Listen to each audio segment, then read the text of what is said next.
Hi friends, எல்லோரும் எப்படி இருக்கீங்க? இங்கே எங்கள் ஊர்லலாம் நல்ல மழை. இது என்னுடைய சின்ன மாடி தோட்டம்.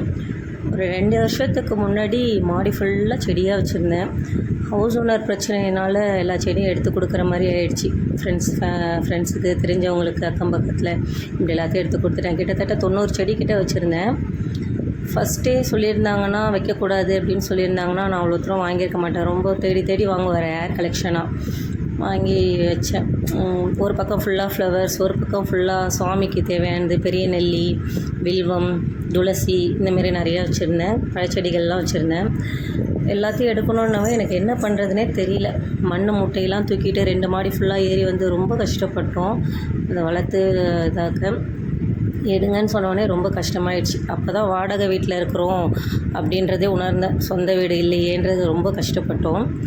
என்னுடைய பழைய செடியோடைய வீடியோ இது. ஒரு சைடு மட்டும்தான் கிடச்சிது.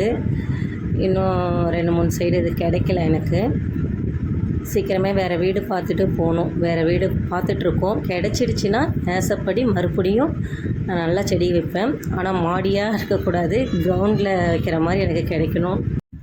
அப்படியே சீக்கிரமாக சொந்த வீடும் கிடைக்கணும்னு ப்ரே பண்ணிக்கோங்க ஃப்ரெண்ட்ஸ்.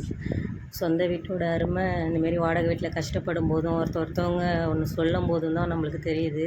இத்தனை வருஷம் சொந்த வீடு இல்லையே நான் ஒரு நாள் கூட ஃபீல் பண்ணதே கிடையாது. இப்போ தான் அந்த கஷ்டம் தெரியுது. சொந்த வீடு நம்மளுக்குன்னு வேணும் அப்படின்னு. ஒரு சின்ன வீடாக இருந்தாலும் அது சொந்தமாக இருக்கணும். சீக்கிரமே சொந்த வீடு வாங்கணும். அப்புறம் என்னுடைய வீடியோஸ்லாம் பிடிச்சிருந்ததுன்னா லைக் பண்ணுங்கள், கமெண்ட் பண்ணுங்கள், சப்ஸ்கிரைப் பண்ணுங்கள். Bye friends.